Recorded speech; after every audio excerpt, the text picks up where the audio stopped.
Bonjour Cameroun, bonjour mes amis, bonjour mes chers compatriotes.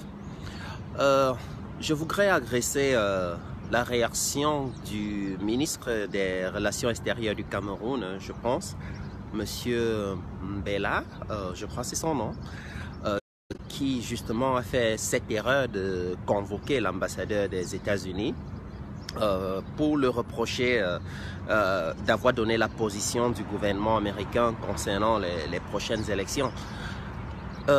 C'est vraiment très drôle, c'est vraiment très idiot cette réaction. Pourquoi? Parce que c'est justement une erreur. C'est une erreur que le Cameroun n'aurait pas dû commettre.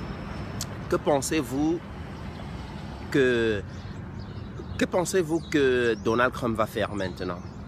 Quand un pays tiers-mondiste convoque son ambassadeur, pourquoi? Parce qu'il a donné la position du gouvernement américain. Je voudrais vous rappeler que cette position n'est pas nouvelle.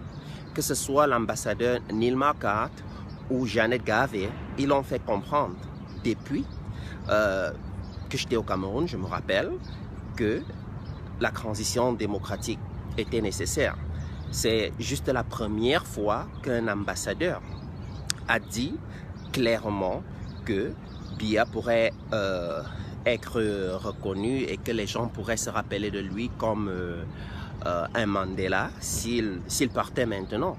En fait, c'était un conseil, c'était une manière de lui donner une certaine porte de sortie, une porte de sortie honorable. Mais il ne veut pas, il ne comprend pas. Et c'est ça qui est bizarre avec les dictateurs africains. Je n'ai jamais vraiment rien compris à cela. Le pouvoir. Le pouvoir et le pouvoir.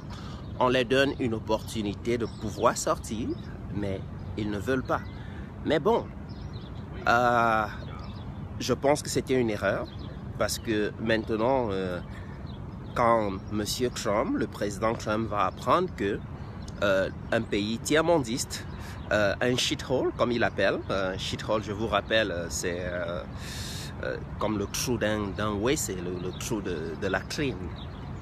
C'est ce qu'ils pensent, en fait, de la plupart des pays africains. Et les gens se sont énervés, mais est-ce que c'est faux?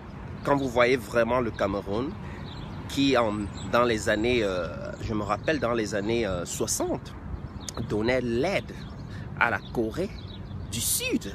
Rappelez-vous, dans les années 50-60, le Cameroun avait tellement d'argent qu'on donnait de l'aide à la Corée du Sud.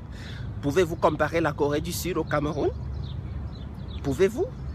Donc je le dis, Monsieur Biya, si vous êtes intelligent, vous avez compris la position du gouvernement américain. Et cette position ne va pas changer. Si vous êtes intelligent, ne vous présentez pas aux élections et permettez que les Camerounais élisent un nouveau président et qu'il ait un nouveau départ pour le Cameroun. C'est tout. Dans ce petit cinéma-là que votre ministre a fait de convoquer l'ambassadeur, vraiment, quel muscle diplomatique avez-vous à l'international?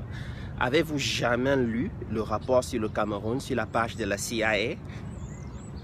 Avez-vous jamais lu ce que l'Amérique, la communauté internationale, l'ONU, ces gens qui ont le pouvoir justement, pensent de vous, Monsieur Biya? Et ne confondez pas, Monsieur Biya ne représente pas le Cameroun. Vous représentez au trop peut-être quelques voleurs qui sont autour de vous, mais vous ne représentez pas tout le Cameroun.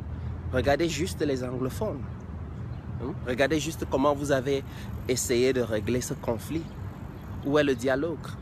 Regardez la corruption dans ce pays. Donc, Monsieur Biya, vous êtes averti, et je dirais un dictateur averti en vaut deux. Apprenez de l'histoire. Passez une bonne journée.